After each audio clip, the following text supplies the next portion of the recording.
Hey, James, have you seen the news about that new AI? The one that can write stories and even computer code? I have. It's incredible, isn't it? Think of the time it could save people. I'm not sure. If a machine can do the work, what will be left for people to do? I read about a company that uses AI for customer service instead of people.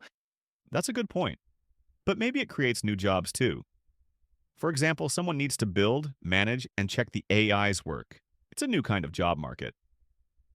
Maybe. But can AI be creative? Can it write a song that makes you cry?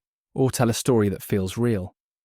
Well, there are AIs that can paint and compose music. But you're right. It learns from existing human art. The real deep ideas still come from us. Exactly. And there's another thing.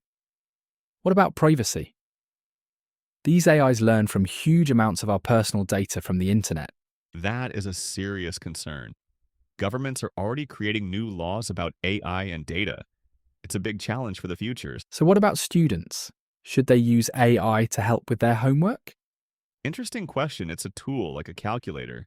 It can help you understand, but if you just copy the answer, you don't learn anything. True.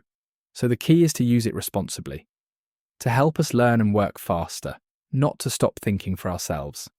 Exactly. AI is a powerful tool, but the future still depends on human wisdom, empathy, and creativity. I can agree with that. It's not about the machine taking over, but about how we choose to use it. Precisely. We control the technology. It doesn't have to control us. Now, let's look at some key vocabulary from that conversation. AI, or artificial intelligence, a machine's ability to imitate human thinking. Code, instructions for a computer. Job market, all the available jobs. Compose, to write music, data, information or facts. Empathy, understanding others' feelings. Now, it's your turn. Here's a question for you. Answer it in the comments below. Do you think AI will help or harm students in the long term? Why or why not?